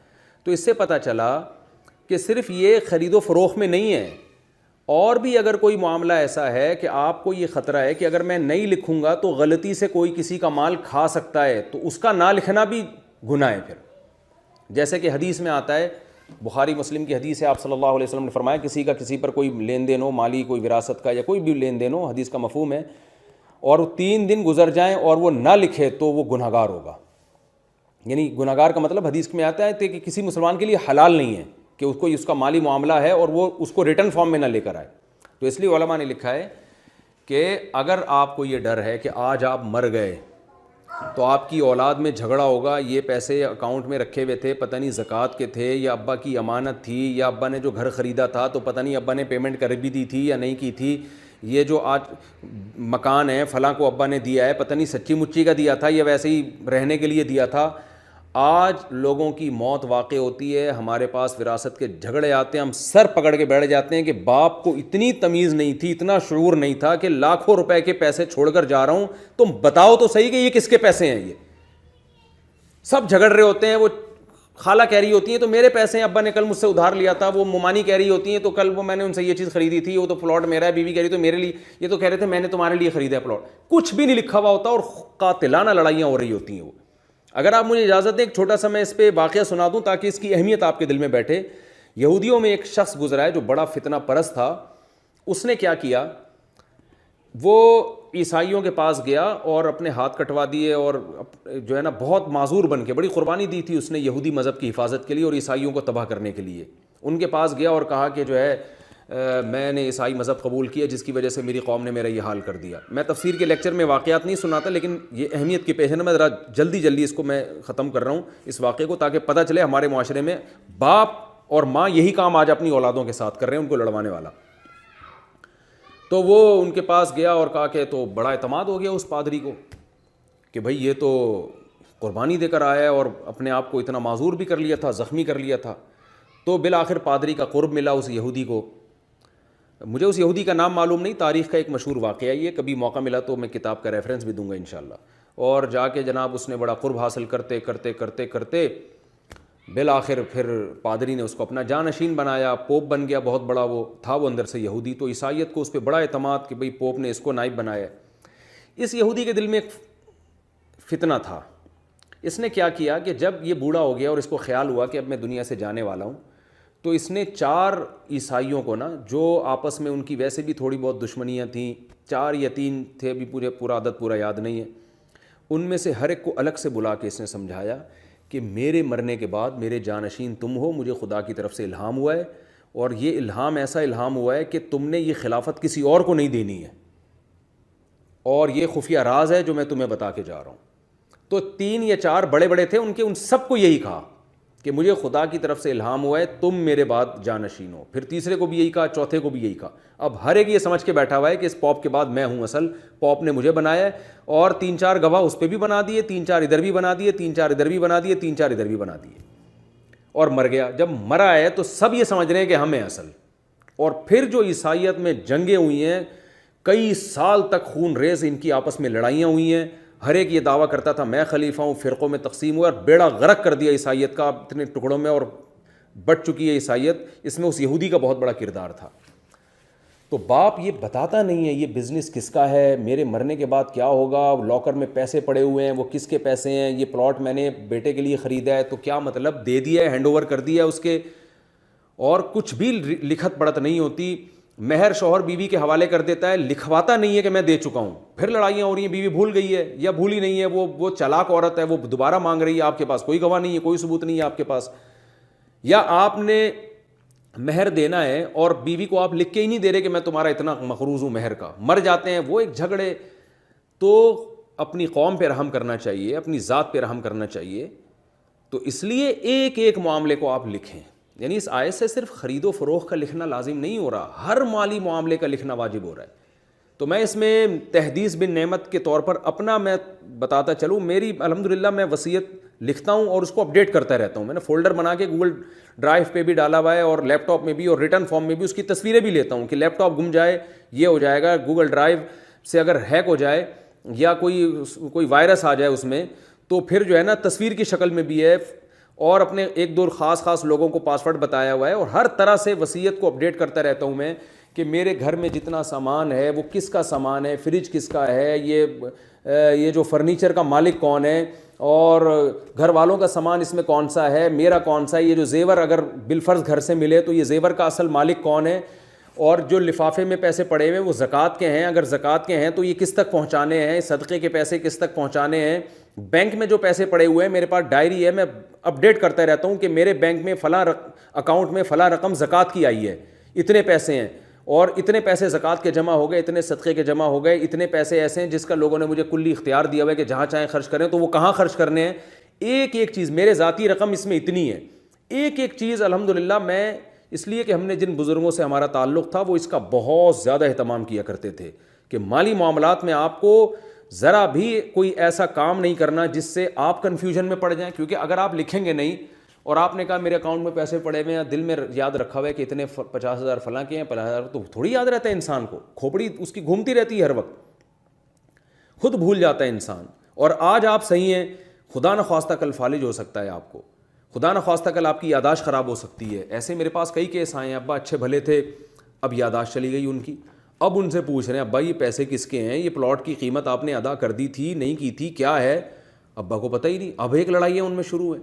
چند دن پہلے ایک واقعہ سامنے آیا, ایک صاحب نے 1 کروڑ روپے کا پلاٹ خریدا ہے, انہوں نے پیمنٹ کی, اور پیمنٹ کی کوئی ریٹرن میں نہیں لے کر آئے اس کو, کیونکہ وہ ادھار پہ نہیں تھا, کیش پیمنٹ تھی. تو انہوں نے کہا کہ لکھنے کی کیا ضرورت ہے, جیسے قرآن نے کہا نا کہ اگر ادھار معاملہ نہیں ہو رہا, حاضر سودا ہو رہا ہے تو لکھو اس کو, نہیں لکھ سکتے کم از کم گواہ بناؤ. انہوں نے کوئی گواہ نہیں بنائے, کیونکہ بھائی سامنے والا بھی فٹ فاٹ ہے, اور 1 کروڑ سے بھی میرا خیال ہے زیادہ رقم تھی, 1.5 یا 2 کروڑ روپے کی رقم تھی, یہ انہوں نے دی اس کو. اللہ کی قدرت, جس سیٹھ نے لی وہ 2 نمبر آدمی نہیں تھا, لیکن اس کو ہارٹ اٹیک ہوا, وہ مر گیا. جب مر گیا تو یہ گئے 2-4 دن کے بعد اس کے وارثوں سے کہا کہ بھائی انہوں نے 1 کروڑ روپے کی میں نے ان کو پیمنٹ دی ہے, اور یہ پلاٹ میں خرید چکا ہوں ان سے, تو جو ہے یہ, اور پلاٹ تو قبضہ نہیں ملا, میرے نام بھی نہیں ہوا, کیونکہ ظاہر ہے نام میں ٹائم لگتا ہے, تو یہ پلاٹ کا اصل مالک تو میں ہوں. تو وہ وارثوں نے انکار کر دیا. انہوں نے بولا کیا ثبوت ہے آپ کے پاس, تو اور وہ اب ڈپریشن میں چلے گئے کہ 1 کروڑ روپے ساری زندگی کی کمائی تھی وہی ڈوب گئی ہے. تو غلطی کس کی ہے, غلطی وہ کر رہے ہیں جو قرآن و سنت کے احکام کو فالو نہیں کر رہے. تو اپنے معاملات میں تمام معاملات کو ریٹرن میں لے کر آئیں, اور اس میں تعلق داری اور رشتہ داری کو نہ دیکھا کریں کہ میری بیوی اور ہم میں تو کوئی فرق ہی نہیں ہے, کہ ہم تو ایک ہی ہیں تو لکھنے کی کیا ضرورت ہے.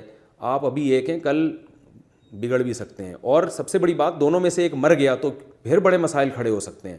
تو اس لیے اس میں ہمیں ایک علمی نقطے کی بات یہ پتہ چلتی ہے کہ ہر معاملے کو ہمیں لکھنا چاہیے, اپنے لیے, اپنی اولادوں کے لیے, اپنے دوست احباب کے لیے, تاکہ خود بھی کوئی کنفیوژن نہ ہو, وسوسے پیدا نہ ہو.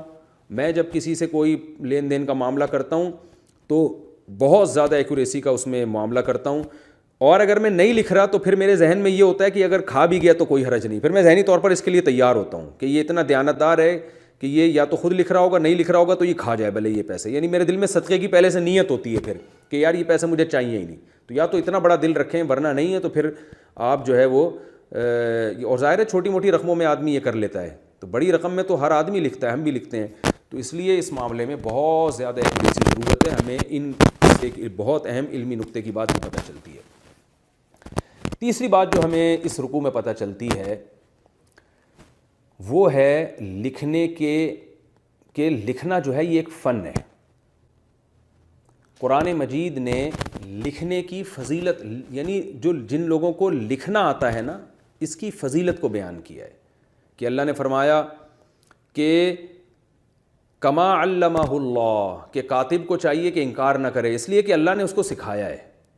تو اس سے اسلام میں سیکھنے کی اہمیت پتہ چلتی ہے, اور ظاہر ہے لکھنا ایک دنیاوی فن ہے, تو اس سے دنیاوی علوم کی, دنیاوی مہارتوں کی اہمیت کا بھی پتہ چلتا ہے.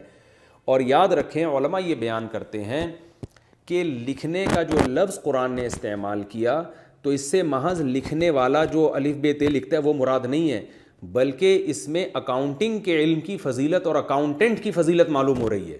کیونکہ لکھنے کا فن ہر دور میں چینج ہوتا چلا جائے گا. پہلے زمانے میں سادہ لکھا جاتا تھا کہ 3,25,000 درہم فلاں نے مجھے دینے. آج اس طرح نہیں لکھا جاتا, آج اس کی کیلکولیشن ہوتی ہے. یہی وجہ ہے کہ مسلمانوں کا جب عروج تھا اور مسلمان قرآن و سنت پر دل و جان سے عمل کرتے تھے, مسلمانوں کی حکومتیں تھیں, تو اکاؤنٹنگ کا علم کی بنیاد بھی مسلمانوں نے رکھی. آپ تاریخ اٹھا کے دیکھیں کہ جو اکاؤنٹنگ کا علم ہے اس کے بانی بھی مسلمان ہیں, اور انہی آیتوں کی روشنی میں مسلمانوں نے لکھنا سیکھا ہے. یہ جو ڈیبٹ کریڈٹ کا جو سسٹم ہے نا, یہ اس کی جو بیس ہے یہ مسلمانوں سے آئی ہے. آپ تاریخی کتابیں اٹھا کے دیکھیں گے تو گورے خود اس کے معترف ہیں کہ یہ جو شیٹ پہ کہ کتنا آیا کتنا گیا, بچت کتنی ہوئی, ان کو خاص طریقے سے لکھنا اور یہ اس فن میں مہارت حاصل کرنا, اس کی بیس بھی مسلمانوں نے رکھی, اور انگریزوں نے مسلمانوں سے یہ علم لیا جس کو آج یہاں تک پہنچایا. تو لکھنے میں صرف دیسی طریقے سے لکھنا مراد نہیں ہے, کیونکہ اس زمانے میں اتنا لکھنا کافی تھا. تو جیسے جیسے اس فن نے ترقی کی ہے, تو آج کاتب کے مفہوم میں صرف وہ شخص داخل نہیں ہے جو الف ب ت یا ABCD لکھنا جانتا ہو, بلکہ لکھنے کا مطلب یہ ہے کہ وہ اکاؤنٹنٹ جو شماریات کے علم کو جانتا ہو, اکاؤنٹنگ کے علم کو جانتا ہو, وہ چھوٹے اور بڑے سودوں کو ضبط کرنا جانتا ہو. کیونکہ لاکھوں کروڑوں کا بزنس ہو رہا ہے, صبح و شام ہزاروں ٹرانزیکشن ہوتی ہے, تو ان ٹرانزیکشن کو لکھنا, اور اس میں سافٹ ویئر بنانے والے بھی داخل ہیں. ایسے لوگ جو کمپیوٹر میں ایسے سافٹ ویئر بنائیں جس سے خرید و فروخت کے معاملات میں ایکوریسی ہو سکے, وہ سافٹ ویئر بنانے والے بھی اس آیت میں داخل ہیں. کیونکہ قرآن جزیات بیان کرتا ہے, میں بار بار آپ سے بتاتا ہوں کہ ان جزیات کے ضمن میں اصل میں اصول اور ضابطے بیان کر رہا ہوتا ہے. کہ کاتب سے مراد صرف لکھنے والا نہیں ہے, بلکہ کمپیوٹر میں ایسے سافٹ ویئر بنانے والے انجینئر جو حساب و کتاب کے کھاتے بناتے ہوں, چاہے وہ رجسٹر کی صورت میں یا سافٹ ویئر کی صورت میں, ان سافٹ ویئر کو استعمال کرنے والے ماہرین, یہ تمام کے تمام لوگ کاتب کی فہرست میں داخل ہیں. تو اللہ نے ان تمام کی فضیلت کو بیان کیا ہے. لہذا کرو اکاؤنٹنگ کا علم اس نیت سے کوئی شخص سیکھتا ہے کہ مجھ پر اللہ کا انعام ہوگا, اور قرآن نے معاملات میں جو ایکوریسی کا حکم دیا ہے, تو میں اس علم کے ذریعے معاملات کو سیدھا کر سکتا ہوں, اور لکھنے کے میں لوگوں کے ساتھ میں تعاون, چاہے میں اس کی تنخواہ لوں, بے شک اس میں جاب کے طور پر اس کام کو کروں, لیکن میرے اس عمل کی وجہ سے لوگوں میں نزاع نہیں ہوگا, آپس میں جھگڑا نہیں ہوگا, اور سب کو پتہ چلے گا. جیسے بینکوں میں ہوتا ہے, اسلامک بینکوں میں جتنی سینکڑوں ٹرانزیکشن ہو رہی ہے, سب میں ایکوریسی ہوتی ہے. ظاہر ہے وہاں انجینئر بیٹھے ہوئے ہوتے ہیں, ماہرین بیٹھے ہوئے ہوتے ہیں. تو اگر کوئی اس نیت سے اکاؤنٹنگ کا علم سیکھتا ہے, بلکہ CA کرتا ہے, اگر وہ اس نیت سے چارٹرڈ اکاؤنٹنٹ بنتا ہے, وہ اس نیت سے کہ دنیا میں بڑے پیمانے پر جو خرید و فروخت کے معاملات ہو رہے ہیں, تو میں یہ علم سیکھوں گا تاکہ معاملات میں ایکوریسی پیدا ہو, اور دیانتداری سے میں یہ علم کو لکھوں, اور جو ہے تاکہ لوگوں میں جھگڑا نہ ہو, تو یہ بھی اس آیت کے تحت داخل ہے. اللہ نے اس کی بھی فضیلت بیان کی ہے. کما علمہ اللہ, اس علم کی نسبت اللہ نے اپنی طرف کی ہے کہ میں نے تمہیں یہ سکھایا ہے. حالانکہ کاتب تو خود سیکھتا ہے بیچارہ محنت کر کے, لیکن اس سیکھنے کی صلاحیت جو دماغ میں رکھی ہے اور وسائل جو پیدا کی ہے وہ اللہ نے پیدا کی ہیں. تو اللہ اس علم کی نسبت اپنی طرف کر رہا ہے, تو ظاہر ہے اللہ کسی بری چیز کی نسبت اپنی طرف نہیں کرے گا. تو اس آیت کی روشنی میں ہمیں اکاؤنٹنگ کے علم کی اور لکھنے کے علم کی فضیلت معلوم ہوتی ہے. قلم کی فضیلت ہمیں معلوم ہوتی ہے سورہ علق سے, اقرأ وربک الاکرم الذی علم بالقلم. اس رب کے نام کے ساتھ پڑھیے جس نے قلم کے ذریعے سکھایا, اور قلم کے ذریعے علم حساب اور علم شماریات, اس کی فضیلت ہمیں اس آیت سے معلوم ہوتی ہے کہ لکھنا بھی ایک فن ہے جو اللہ کی طرف سے عطا کیا جاتا ہے, اور یہ ایک فضیلت والا علم ہے. اچھا, اس آیت میں ہمیں لکھوانے کی فضیلت بھی معلوم ہوتی ہے کہ ہر آدمی لکھوانے کا اہل بھی نہیں ہوتا, کیونکہ ہمارے پاس تو ریٹن تحریریں آتی رہتی ہیں, لوگ پوچھ کیا رہے ہوتے ہیں, نکل کیا رہا ہوتا ہے ان کے منہ سے, تو پتہ یہ چلا کہ لکھوانا یہ بھی ایک فن ہے. اس لیے اللہ نے فرمایا کہ ہر آدمی لکھوانے کی صلاحیت نہیں رکھتا, وہ کچھ کا کچھ لکھوا دے گا. تو لکھوانا بھی ایک فن ہے, لکھوانا بھی ایک ایبلٹی ہے. تو اپنے بچوں کو اس کی بھی صلاحیت پیدا کرنی چاہیے کہ وہ کسی بات کو بہترین انداز سے لکھوا سکیں, بیان کر سکیں, تاکہ ان کا حق کوئی مار نہ سکے اور دوسروں کے لیے بھی وہ کام کر سکیں. ہمیں اس آیت سے یہ بھی پتہ چلتا ہے کہ اسلام میں اس کا خیال کیا گیا ہے کہ جو کاتب ہے, جو لکھنے والا ہے, اس کو نقصان نہ پہنچایا جائے اور گواہ کو بھی نقصان نہ پہنچایا جائے. بلکہ اس سے پہلے میں ایک فقہی علمی نقطے کی بات بیان کرتا ہوں کہ اگر کوئی شخص لکھوانے پر اجرت لے تو فقہا نے لکھا ہے کہ اس کے لیے اجرت لینا جائز ہے، اور لکھوانا یعنی لکھنا اس پر واجب نہیں ہے کہ اگر آپ کو بلائے نا لکھوانے کے لیے، اگر 10-15 لوگ ہیں لکھوانے والے تو اس پر واجب نہیں ہے، لیکن قرآن اس کو ترغیب دے رہا ہے کہ لکھا کرو۔ اسی طرح کسی معاملے پر گواہ بننا واجب نہیں ہے، یہ بھی ایک علمی نقطے کی یعنی فقہی مسئلہ ہے کہ اگر کوئی کہتا ہے آپ آؤ اور میرے جیسے نکاح ہو رہا ہے اور آپ گواہ بنوا رہے ہیں تو اس پر واجب نہیں ہے گواہ بنے، تو گواہ بننا تو واجب نہیں ہے بلکہ ترغیبی حکم ہے، تبھی قرآن کہہ رہا ہے گواہوں کو چاہیے انکار نہ کیا کریں، جب کوئی گواہ بنانے کے لیے لے جائے تو بن جایا کریں، تو ترغیب تو یہی ہے کہ بن جاؤ۔ لیکن جب گواہ بن گئے تو پھر گواہی دینا اگر ضرورت پڑے تو پھر واجب ہے، پھر آپ انکار نہیں کر سکتے وہاں پہ، یعنی کوئی پیسوں کا لین دین ہوا، آپ گواہ بن گئے، اب وہ بلا رہا ہے آپ کو جرگے میں یا عدالت میں بلا رہا ہے تو آپ پر لازم ہے کہ آپ جا کے گواہی دیں۔ اس میں ہمیں کیا پتہ چلتا ہے کہ دوسروں کے معاملات میں اتنی کنارہ کشی اختیار کر لینا کہ ایک کا حق برباد ہو رہا ہے اور آپ کہہ چکے ان کا معاملہ ہے مجھے کیا پڑی ہے، بھائی ان کو لڑنے دو آپس میں، مجھے کیا پڑی ہے، ایسا نہیں ہے بھائی، آپ انسان ہیں، انسانیت کے ناطے آپ کو چاہیے کہ اگر آپ کی وجہ سے کسی کا حق ضائع ہونے سے بچ رہا ہے تو آپ پر لازم ہے کہ آپ جائیں، کیونکہ قرآن کہہ رہا ہے وَمَن یکتمھا، جو گواہی کو چھپائے گا اس کا دل گناہ گار ہے۔ اس میں صاف اللہ نے بتا دیا کہ گواہی کو چھپانا حرام ہے۔ ہاں فقہا نے یہ بیان کیا ہے کہ اگر گواہ کو یہ ڈر اور خوف ہو کہ میں نے گواہی اگر نہیں دی تو میں نے گواہی اگر دے دی تو مجھے قتل کر دیں گے یا میرا کوئی مجھے معذور بنا دیں گے یا بہت زیادہ ٹارچر کریں گے، تو پھر مجبوری میں اس کے لیے گواہی چھپانا جائز ہے، تو اس صورت میں گناہ گار نہیں ہوگا۔ عزیمت تو یہ پھر بھی گواہی دے، اس پر پھر کوئی یہ اعتراض نہ کرے کہ اس کے گواہی چھپانے سے دوسرے کا نقصان ہو رہا ہے، تو بھائی پہلے اپنے نقصان سے بچانا انسان پر واجب ہے، پھر اس صورت میں گناہ اس کو ہوگا جو اس گواہ کو دھمکیاں دے رہا ہے۔ تو یہاں بھی اللہ نے بیان کر دیا کہ جو گواہ ہیں ان کو نقصان نہ پہنچاؤ، اور ان کو بھی جو ہے نا ان کو سیکیورٹی دینا یہ بھی حکومت کی بھی ذمہ داری ہے، عام لوگوں کی بھی ذمہ داری ہے۔ تو گواہ کو کسی طریقے سے آپ نقصان نہیں پہنچا سکتے، کاتب کو کسی طریقے سے نقصان نہیں پہنچا سکتے۔ اور ایک علمی نقطے کی بات یہ بھی پتہ چلتی ہے کہ اللہ نے کاتب کو حکم دیا کہ معاملات کو صحیح ایمانداری کے ساتھ لکھے، تو جتنے ہمارے اکاؤنٹنٹ ہیں جو گڑبڑ کر رہے ہیں کمپنیوں میں بیٹھ کے، کھاتے غلط بنا رہے ہیں، جو یہ بھی سارے اسی آیت کے تحت حرام کاری کے مرتکب ہو رہے ہیں۔ ایک انگریز نے بتایا، ہمیں پتہ چلا کہ جب امریکہ میں بینکوں کا دیوالیہ ہوا، کمپنیوں کا دیوالیہ ہوا، تو جو بات ان کے سامنے آئی وہ پتہ چلا کہ جتنے جو اکاؤنٹنٹ ہیں نا وہ سارے گڑبڑ کر رہے تھے، کمپنیوں کو غلط پروفٹ دکھا رہے تھے حالانکہ ہو نہیں رہا تھا، تو اس کی وجہ سے بہت سی کمپنیاں ٹھپ ہو گئیں۔ تو ان انگریزوں نے اعتراف کیا کہ مذہب جو ہے نا جو ہم نے اپنے معاشرے سے ختم کر دیا ہے، یہ بہت بڑا ہمارا نقصان ہوا، کیونکہ آخرت کا خوف اور اللہ کا خوف جب تک نہیں ہوگا تو لوگوں کو محض قانون کی زور سے آپ صحیح لکھت پڑھت پہ مجبور نہیں کر سکتے۔ تو یہ بڑی بڑی کمپنیوں میں بھی کرپشن ہوتی ہے ٹھیک ٹھاک طریقے سے، تو اس لیے اللہ نے فرمایا کہ اللہ سے ڈرو، کاتب کو چاہیے، اکاؤنٹنٹ کو چاہیے وہ بھی خدا کا خوف کرے لکھتے ہوئے۔ تو یہ جب تک مذہب معاشرے میں نہیں ہوگا انصاف نہیں ہو سکتا، جہاں دھاندلی کا موقع ملتا ہے لوگ دھاندلی کرتے ہیں۔ تو اس لیے اللہ نے جو اکاؤنٹنٹ ہیں، جو لکھنے والے ہیں، جو ان کو بھی حکم دیا ہے کہ وہ عدل و انصاف کے ساتھ لکھا کریں، وہ اس میں ڈنڈی نہ مارا کریں۔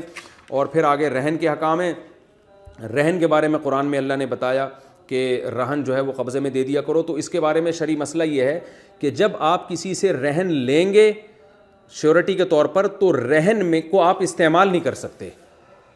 اگر آپ نے یہ شرط لگائی نا، مثال کے طور پر آپ نے بکری لے لی، ایک مثال دے رہا ہوں میں کہ بھائی 1,00,000 روپے مجھے چاہیے، جب تک نہیں تو تمہاری بکری میرے پاس ہے، تو بکری کا دودھ آپ پی نہیں سکتے کیونکہ پھر یہ سود ہو جائے گا۔ سود اس لیے ہو جائے گا کہ 1,00,000 آپ کو مل جائیں گے اور یہ دودھ آپ کا فری میں ہو جائے گا، تو یہ جائز نہیں ہے، تو اس کو آپ استعمال نہیں کر سکتے، اس کے جو پروفٹ ہے، نفع ہے، وہ سارا اس اصل مالک تک پہنچایا جائے گا۔ تو اس لیے رہن میں یہ شرط لگا دینا کہ آج لوگ کیا کرتے ہیں کہ 1,00,000 روپے کسی سے ادھار لی اور کہا جب تک میں ادھار واپس نہیں کرتا میرا یہ گھر تم استعمال کرتے رہو، تو یہ حرام ہے، کیونکہ گھر استعمال کرنا یہ سود ہو جائے گا۔ 1,00,000 روپے وہ ہے اور یہ گھر کا استعمال، یہ غریبی ہو جائے گی، تو یہ حرام ہے، گناہ کبیرہ ہے، تو یہ بھی جائز نہیں ہے۔ تو اس لیے یہ بھی سود کی ایک قسم میں آتا ہے۔ تو رہن سے فائدہ نہیں اٹھایا جا سکتا، اس کی یعنی شرط لگا کے فائدہ اٹھانا حرام ہے۔ اور رہن میں پھر مسئلہ دوسرا یہ بھی ہے کہ جس نے آپ کی پیمنٹ 1 مہینے بعد نہیں کی تو پھر رہن کو بیچا جائے گا، تو رہن کو بیچ کے آپ اپنی پیمنٹ وصول کریں گے، اضافی جتنا ہے وہ آپ اس کو واپس کریں گے، یہ اس کا اصل مسئلہ، یعنی وہ اضافی پیسے بھی آپ رکھ نہیں سکتے، تو یہ بھی رہن کا حکم ہو گیا۔ تو یہ اسلام نے ہمیں احکام دیے ہیں، اگر ہم ان احکام پر عمل کرنا۔ اچھا، اس میں آخری علمی نقطے کی بات یہ کہ خواتین کو اللہ نے بتایا کہ 2 عورتیں اگر گواہ بنیں اور ان میں ایک بھول جائے تو دوسری اس کو یاد دلا دے، تو یاد رکھیں گواہی کا نصاب اسلام میں 2 مرد ہیں یا 1 مرد 2 عورتیں۔ اگر عورتیں ہی عورتیں ہیں تو وہ گواہ نہیں ہیں، یعنی ان کی حجت وہ ایک دلیل کے طور پر نہیں پیش کیا جا سکتا. مثال کے طور پر کسی کے گواہ میں 4 عورتیں نکاح بن جائیں تو نکاح نہیں ہوگا. کسی کے نکاح میں 4 عورتیں گواہ بن جائیں تو نکاح نہیں ہوگا. ایک مرد کا ہونا ضروری ہے گواہی کے نصاب میں. تو 2 عورتیں یا 2 مرد ہوں یا 1 مرد 2 عورتیں. اور اس میں یہ بھی پتہ چل گیا کہ عورت میں بھول چوک کا امکان زیادہ ہے. رہا یہ مسئلہ کہ یہ حقوق نسواں کہتے ہیں مرد اور عورت برابر ہیں، تو یہ مشاہدے کے خلاف ہے. عورت میں اللہ نے قوت مرد سے کم رکھی ہے، بازو میں قوت مرد سے کم ہے، بولنے میں قوت مرد سے کم ہے. تو یہ کیا بات ہے کہ دماغی قوت مرد سے زیادہ ہو؟ تو ساری قوتوں میں اللہ نے عورت کو کم پیدا کیا. تو بھولنے کا، نسیان کا خطرہ اس میں مرد سے زیادہ ہے. ہاں اس کے خلاف کبھی کبھار ہو جاتا ہے کہ بعض عورتیں جیسے مردوں سے زیادہ طاقتور ہوتی ہیں، بعض مردوں سے زیادہ بہادر ہوتی ہیں.